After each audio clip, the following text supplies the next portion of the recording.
Hello, അപ്പം നമുക്കിന്ന് പാവങ്ങളുടെ ഷാർജ ഉണ്ടാക്കി നോക്കിയാലോ? അപ്പം നമുക്ക് ഉണ്ടാക്കാം.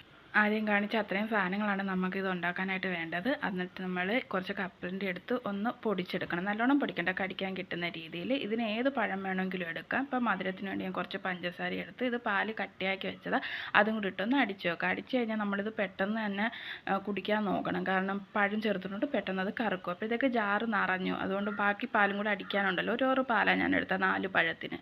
അപ്പം വേറൊരു പാത്രത്തിലോട്ട് മാറ്റിയിട്ട് പിന്നെ നമ്മൾ പാലൊഴിക്കുമ്പോൾ അതിൻ്റെ കൂടെ ഒരു 2 കവർ ബൂസ്റ്റും കൂടി ഇട്ടിട്ട് നമ്മൾ അടിച്ചെടുക്കുന്നത്. പിന്നെ നമ്മൾ മാറ്റി വെച്ചിരുന്ന ആ മിക്സും കൂടെ ചേർത്ത് ഒന്നിച്ച് ബ്ലെൻഡ് ചെയ്തെടുക്കുക. ഇപ്പോൾ വലിയ ജാറാണെങ്കിൽ ഒരുമിച്ച് തന്നെ ഇതെല്ലാം ചെയ്താൽ മതി. എന്നിട്ട് നമ്മൾ പൊടിച്ച കപ്പലണ്ടി നമ്മൾ ഗ്ലാസ്സിലോട്ട് ഇട്ടിട്ട് പകുതി നമ്മൾ ആ മിക്സ് ഒഴിച്ചു കൊടുക്കണം. പിന്നെയും കപ്പലണ്ടിയുടെ പൊടി ഇട്ട് കൊടുത്തിട്ട് അതിനകത്ത് മിക്സ് ഒഴിച്ചു കൊടുക്കും. പിന്നെ കുറച്ച് ആപ്പിളും കൂടി ഇട്ട് കപ്പലണ്ടി പൊടിക്കാത്തയും കൂടി ഇട്ട് ബൂസ്റ്റ് ഇട്ട്. അപ്പം നമ്മുടെ പാവങ്ങളുടെ ഷാർജ റെഡി.